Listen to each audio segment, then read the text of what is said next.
आता आपण इडली बनवणार आहोत। इडलीसाठी मी 3 कप जाड तांदूळ घेतलेले आहेत। तुम्ही तांदूळ आणि कप कोणताही घेऊ शकता। 2-3 पाण्याने स्वच्छ तांदूळ धुवून घ्यायचे। तांदळाच्या वर पाणी येईल इतपत पाणी ठेवायचं आहे। मी 1 छोटा चमचा मेथी दाणे घेतलेले आहेत, तेही स्वच्छ धुवून त्यात मिक्स करायचे आहेत। झाकण लावून ठेवून द्यायचं आहे। इथे पाव कप उडदाची डाळ घेतलेली आहे, तीही स्वच्छ धुवून घ्यायची आणि त्याच्यावर येईल इतपत पाणी ठेवायचं आहे। अर्धा कप जाड पोहे घेतलेले आहेत, तेही स्वच्छ धुवून घ्यायचे आहेत आणि त्याच्यात अगदी पोहे खायचा चमचा असतो तो 2 चमचे पाणी घालून ठेवायचं आहे। हे सर्व 8 तास भिजत ठेवायचं आहे।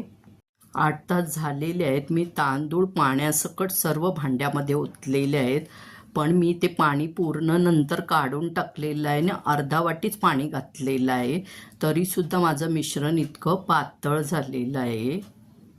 त्यामुळे उडदाची डाळ बारीक करताना आता मी पाण्याचा अजिबात वापर करणार नाही आहे, अशीच डाळ वाटून घेणार। बघू शकता तुम्ही उडदाची डाळ वाटून झालेली आहे। त्याच्यात आता तांदळाचं मिश्रण घालून परत मिक्सरला मी फिरवून घेणार आहे।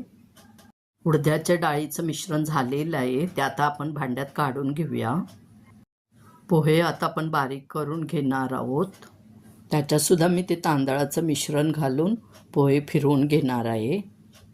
पोह्याचं मिश्रण घट्ट दिसतंय म्हणून बाकीचं पण सर्व त्याच्यामध्ये मिश्रण तांदळाचं घातलेलं आहे आणि तेही छान मिक्सरला फिरवून घेतलेलं आहे आणि भांड्यात काढून घेतलेलं आहे। आता उडदाचं पण मिश्रण त्याच्यात घालायचं आहे, 5-7 मिनटं छान फेटायचं आहे आणि झाकण लावून रात्रभर ठेवून द्यायचं आहे।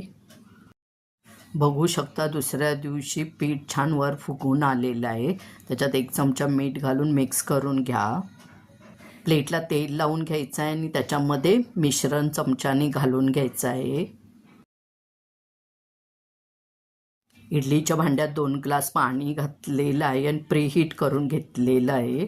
त्याच्यामध्ये प्लेट ठेवून झाकण लावून 15 मिनिट गॅस मीडियम ठेवून शिजवून घ्यायचं आहे। चटणीसाठी 4 हिरव्या मिरच्या, थोडी कोथिंबीर, 2 लसूण पाकळ्या, अर्धी वाटी ओलं खोबरं, अर्धी वाटी डाळ्या, अर्धा चमचा मीठ घालून मिक्सरला फिरवून घ्यायचा। अर्धी वाटी पाणी घालून चटणी तयार करून घ्यायची आहे।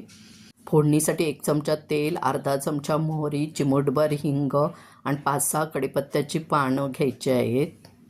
आता आपली चटणी तयार झालेली आहे, त्यावर फोडणी घालून घ्यायची आहे।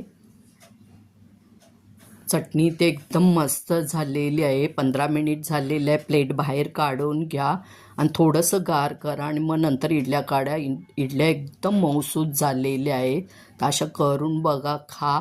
आवडल्या तर लाईक करा।